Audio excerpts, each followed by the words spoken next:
It is Wednesday, April 6th in the NBA, and I'm back with my best bets. Yo, what's going on, everyone? This is Austin from Calling Our Shot. Let's do a short recap from yesterday. It was a 3-3 day, losing a little bit of juice, and boy, oh boy, what a day it could have been as we lost. Donovan Mitchell goes 6 for 24 from the field. Van Vliet goes 4 for 21 from the field. Both guys built us a new brick house, so thank you for that. Andre Drummond just hacked and got 5 fouls. Not much we can do about that one. It could have been a much better day, but we lost a little bit of juice. Not much we can do about that. But either way, if you are new to the Calling Our Shot channel, we appreciate you for coming out to the video, and I can't ask you enough. Hit that subscribe button. We are 116 subscribers away from 30,000. So if you're already subscribed, send the video to a friend. Say, hey, subscribe to the channel. We would really appreciate it. Tomorrow we have MLB daily videos starting back up. So you got that to look forward to. And because today is Wednesday, well, we got our weekly live stream tonight, 6 p.m. Eastern. And I think we're going to cook up some PrizePicks Parlay with you guys. So maybe we'll be doing that on the stream and maybe putting some money on it, giving some people back if it does cash. But either way, it is Wednesday. Like I said, it is our weekly podcast day. So at 10 a.m. Eastern time, you'll be able to see our podcast. And on that podcast, we talk about not only some current events in the NFL, the MLB, we talk about the Lakers getting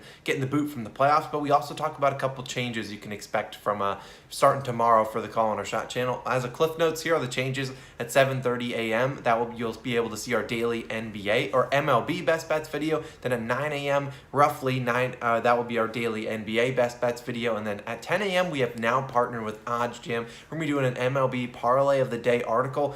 We've partnered with them. They're paying for us to write a couple articles, one a day basically. And if you guys, whenever you see me tweet it out on Twitter at Calling Our Shot, if you're not following us, go follow us now. But if you want to check out the articles when we post them, that'd be really cool, and we would really appreciate it. So if you want to support us, there's a ton of different ways you can do that, but another way you can is becoming a COS All-Star. So shout out to those people. We really appreciate all of you guys and what you do. We can't do it without you guys. So thank you again for becoming an All-Star. Only costs $2.99 a month, and if you want to, click the join button on the channel, click the link in the description or the pinned comment. We have some cool things starting up, and I just want to put a reminder that Thursday's changes are that's approximately the time I expect to be posting those things. So a little bit of a different schedule, but you'll still be getting the same daily videos almost every single day. So our newest All-Stars, Matthew, Ryan, BTEJJ, BTesh, Joshua, Liz, Griffin, and Edgar. I appreciate you guys all for becoming part of the community. We can't get it done without you guys. So thank you again for joining the COS All-Star community. We appreciate you. Now let's get into today's plays. And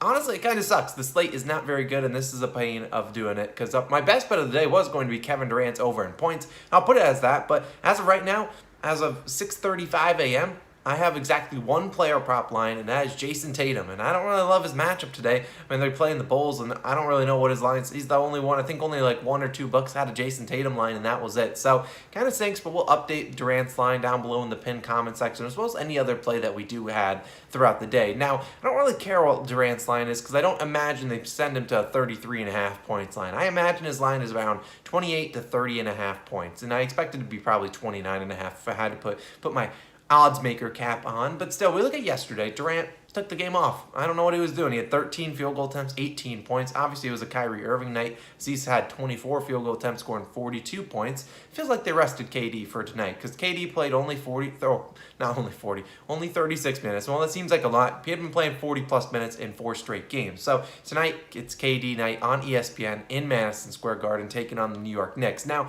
Durant has gone over than under his last 5 games, just going all the way back to the furthest game. He scored 27, then 41, 26, then 55, and then 18 points. So it's only right that he goes over. Maybe he scores 60 points tonight, and that's why I said I expect his line to be around 29.5, especially after last night's game. Now, Durant still, the last time we saw him take on the New York Knicks, well, he dropped 53 points on their head. Granted, it was on 37 field goal attempts, and I don't imagine he shoots 37 times tonight. And if he does, we should have put 100 units on this bet because he'll score 30-plus points. But he is averaging 30.1 points per game this season, and he always seems to turn it up a notch higher when he's in the Madison Square Garden, just like a lot of other guys. He's averaging 31.1 points per game in his career at Madison Square Garden. And let's assume the line is 29.5 today.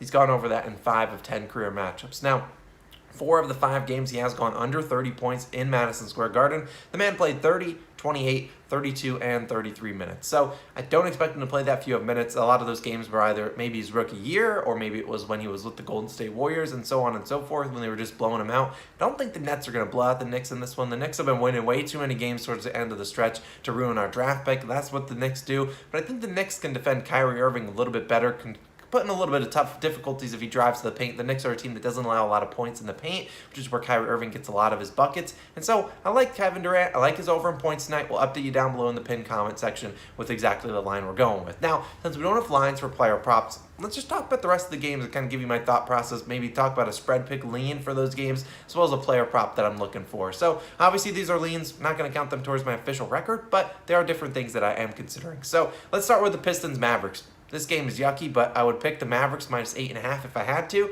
but that is about all that I'm riding with in that one. I don't really like any player props in that matchup.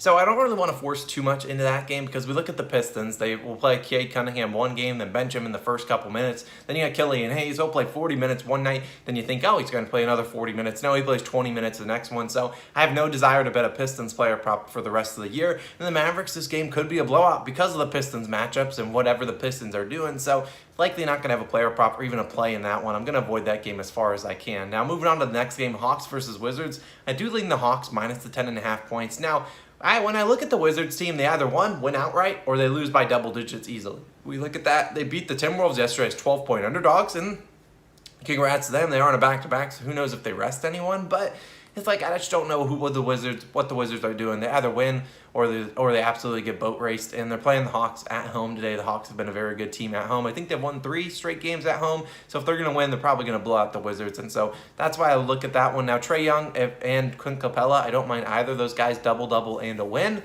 but we'll see exactly what lines they get because, like I said, I don't really know exactly. They both were obviously playing yesterday against the Raptors. They lost by 10. Hawks are trying to get as many wins as they can to improve their play-in seeding, so we'll see about that one. Not necessarily a game I'm like itching to get a play into that one. Now we move on to the Bulls Celtics, probably a game you could see me add a play. Right now I would lean the Celtics minus 6.5 points, but that is entirely dependent on Zach LaVine. If Zach LaVine is out again like he was out yesterday, I would lean towards DeRozan's over in points, but I would also lean towards the Celtics minus 6.5. Now if LaVine is in, I wouldn't be surprised to see the Bulls cover that one because we've seen the Celtics kind of play with their food a little bit. And obviously they're down Robert Williams, and he's a big player for their playoff hopes and aspirations, but still, it is kind of like a 50-50 thing. We'll see exactly if LaVine is healthy or not. I doubt we get lines from a lot of different books early on in the morning as they wait to see exactly who's playing. Like I said, we only have a Jason Tatum line right now, and I believe his lines are like 6.5, 7.5 rebounds, and like 4.5, 5.5 assists, and like 28.5 points. So not necessarily a guy I'm probably adding on the Celtics in terms of a player prop. I feel like all their lines are pretty accurate, but maybe DeRozan will take his over in points again. We'll see what line they give him. But either from that, I don't really want to force another play into that Celtics versus Bulls game. Now, if we go to the Jazz Thunder, yeah, no, you got the wrong guy. I'd pick OKC plus 17.5 solely because I don't believe any NBA team should be laying 17.5 points. Although the Thunder are absolutely tanking as hard as they possibly can. Although they did get out-tanked yesterday by the Blazers, who were up by like 17 points when I checked. Then I checked back the scores, and I was like, what the? And the Thunder had came back, outscored them by like 20 or maybe like 18, 20 points in the fourth quarter. Like I said, I'll put on Rudy Gobert's overs and Jordan Clarkson's overs. I probably won't add either of them. If I had to, I'd bet Jordan Clarkson, but he doesn't really play a lot of blowout minutes. That's not normally the minutes he gets. He does get a couple extra minutes in blowouts, but this is a guy that's their sixth man. He plays 30-plus minutes a night. This is not a guy that, the starters need to rest, we'll put in Jordan Clarkson. That's not really how it goes. They normally don't play him in the blowouts. So likely going to avoid that game. And then we look at the Clippers Suns, a game that does have potential, a game we could consider adding. I'd lean the Clippers plus the 3 points. And I'd lean Paul George over 2.5 threes. I'm hoping his line would be 2.5 because this guy's been firing up threes like it's going out of style. But I imagine the Suns are resting some players that just set their franchise record for W's last night. No reason to force guys on a back-to-back in this one. We could see the Clippers play their normal guys, but we've seen obviously Ty Lue say random things about, hey, we're going to rest guys and then not rest guys and all this and that. So, like I said, we've gone through every single game on the slate. The only game we didn't really go through is Knicks versus Nets. Now, I would look at the Knicks. Emmanuel Quickley is going to be an interesting guy. Maybe we'll look at Quickley. He's been playing a lot more minutes as of lately. So, Quickley, I'll put him up on the screen. I'll consider his over in PRA. I think he's coming off his first career triple-double. He's going to play a lot of minutes today. We've seen kind of Tom Thibodeau unleash the Quickley onto the people, and he's got a pretty decent matchup against the Nets, and he's going to just get into the paint, just throw some floaters up, try to get fouls. That's all he's going to do. And Andre Drummond down there, he sees someone coming in the paint, and he's like, ooh, ooh, ooh. He's like a kid on Christmas morning because he just wants to get a foul. That's exactly what has his play style. I don't know what to do with Drummond, but either way, you can see this video is a little bit, up in the air because we don't really have a lot of lines this morning. But as of right now, I really do like Kevin Durant's over in points. I would think to have 2 plays in the same game, but I do think Quickly is a pretty good one if we're going to look at his PRA line, a guy that's been piling up rebounds and assists. Pretty good defender. I don't really know Fournier. Fournier normally plays well against the Nets for whatever reason, so he might be something that you might look at, but I don't really know who the heck's trotting out there for the Knicks every single night. Julius Randle's out for the season, I believe. Mitchell Robinson is... Oh man, Mitchell Robinson versus Andre Drummond. That's going to be a matchup for the ages. But either way, those are my official plays, I'd say. But right now we don't have an official play. But I appreciate you guys for being a part of the community. Hit that subscribe button if you are new. I said we're closing on 30K. It would be awesome if we could hit that today and then be able to do that. It's a little bit of a celebration in tomorrow's video. So I appreciate you guys. I'll see you guys on the weekly live stream tonight at 6 p.m. Eastern time. Definitely check out that pinned comment section down below for any added plays. And I'll see you guys again later. Peace.